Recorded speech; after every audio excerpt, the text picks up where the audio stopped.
Hello everyone, good morning. কেমন আছো তোমরা সবাই? আশা করবো সবাই বেশ ভালো আছো। বাড়ি থেকে আসার মধ্যে আর ভিডিও করিনি, ডাইরেক্ট এখানে এসে ভিডিও স্টার্ট করছি। তো আজকে এসেছি দিল্লি ময়ূর বিহার অ্যাডভেঞ্চার পার্ক। তো চলো সমস্ত পার্কটা তোমাদেরকে আর কি ঘুরে দেখাবো। প্রথমে আমরা গেট দিয়ে ঢুকে গেছি, আর এটা হচ্ছে পার্কিং। বেশ অনেকটা বড় পার্কিংটা। তো আমরা যেহেতু মেট্রোতে করে এসেছিলাম, তো আমাদের আর কি গাড়ি রাখার প্রয়োজন হয়নি। যারা যারা আর কি গাড়িতে আসছে তারা এখানে গাড়ি পার্ক করে ভিতরে যাচ্ছে। তারপরে চলে এসেছি আমরা এখন টিকিট কাউন্টারে। এখানে হচ্ছে টিকিট নেব, তারপরে ভিতরের দিকে যাব। তো চলো তোমরাও ভিডিওটা দেখতে থাকো, আর তোমরাও এনজয় করো, তার সাথে সাথে আমরাও এনজয় করি।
তারপরে সামনেই ঢুকতে ঢুকতে বেশ অনেকগুলো বাচ্চাদের রাইডিং ছিল।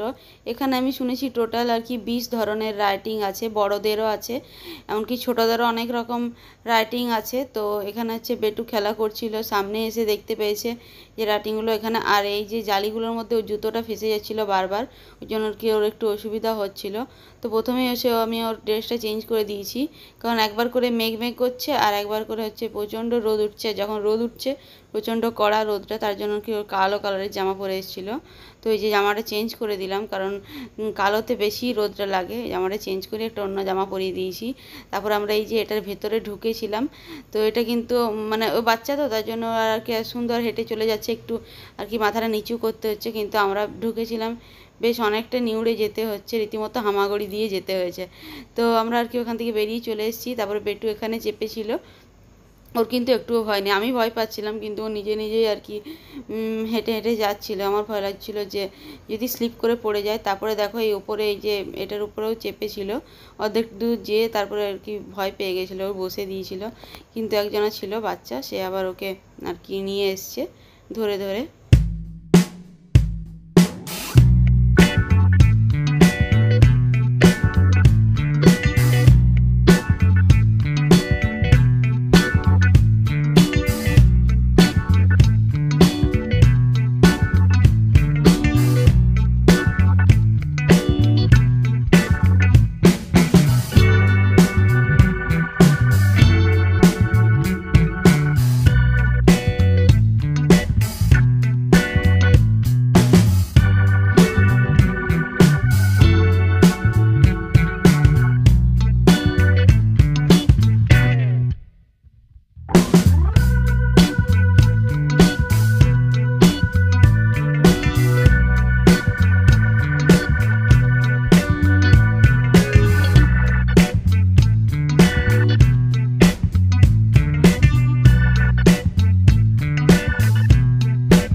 যে তারপরে এদিকে চলে এসেছি এখন আমরা তীরের নিশানা লাগাতে। তো যাই হোক আমার একটা লেগেছিল, বাকি যতগুলো আর কি মেরেছি একটাও লাগেনি। আর তোমাদের দাদাভাইয়েরও জটা মেরেছে তটাই লেগেছে মোটামুটি। আর এই যে বেটুও কান্নাকাটি করছিল, তার জন্য ওকে ধরে আর কি করানো হচ্ছিল। তো এখানে আমাদের মোটামুটি হয়ে গেছে, এখন আমরা সাইকেল চড়বো। তো এখানে আমি আর কিছুই বলবো না, তো চলো মিউজিকের সাথে তোমরাও ভিডিওটা এনজয় করো।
তারপরে ওইদিকে মোটামুটি আমাদের সমস্ত রাইডিং চড়া হয়ে গেছে। আর এখানে হচ্ছে বেটুকে নিয়ে এসেছি ওকে আর কি বোটে চড়াবো বলে। আর তার মধ্যে এখানে একটু দাঁড়িয়েছিলাম। এই যে জলটার মধ্যে প্রচুর বড় বড় মাছ আছে, কিন্তু ক্যামেরায় সেগুলো ঠিকঠাকভাবে আসছে না, কিন্তু প্রচুর বড় বড় আর কি মাগুর মাছ ছিল জলটার মধ্যে। ঠিকঠাকভাবে দেখাচ্ছিল না, ফোনটা আমি ভিডিও বানিয়েছি কিন্তু ভিডিওতে দেখাচ্ছিল না ঠিকঠাকভাবে। তো এখানে হচ্ছে এই যে ওপরে এই রাইটিংয়ে আমি কিন্তু চাপিনি, প্রচণ্ড ভয় লাগছিল। আমি চেপে আবার নেমে চলে এসেছি, কারণ খুব ভয় লাগছিল প্রচণ্ড আর কি। দোল ছিল, যে রশিগুলো প্রচণ্ড দোল ছিল, আমি চাপিনি, তোমাদের দাদাভাই চেপেছিল, তো একটু ভিডিও বানিয়ে এসেছিলো, সেটাই আর কি তোমাদের সাথে শেয়ার করলাম।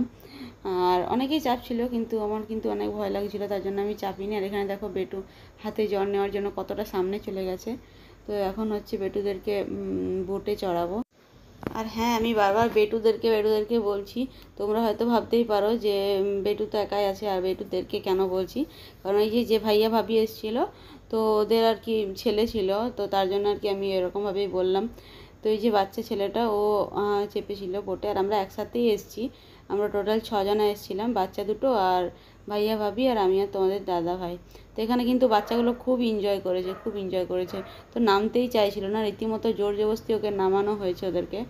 দুজনাকেই নামতেই চাইছিল না, প্রচণ্ড কান্নাকাটি করেছিল। আর হ্যাঁ, এখানে একটা বাচ্চা মেয়ে না স্লিপ করে আর কি জলের মধ্যে পড়ে গেছিলো, কিন্তু খুব একটা জল ছিল না, একটু বাচ্চাটা বড়ই ছিল, খুব একটা জল ছিল না, তার জন্য আর কি মানে আর কি লাগেনি। আর তারপরে এই যে বললাম না তোমাদেরকে, ওপরে রাইটিংগুলো আমি চাপিনি, তোমাদের দাদাভাই চেপেছিল, তো এই একটু ভিডিও করে এসেছিলো, তো সেটা আর কি তোমাদের সাথে শেয়ার করে নিলাম। আর আমি এখানে উঠেছিলাম ভিডিও বানানোর জন্য। তো চলো, আজকে মোটামুটি হয়ে গেছে ঘোরা, আমরা আবার বাড়ির দিকে যাই।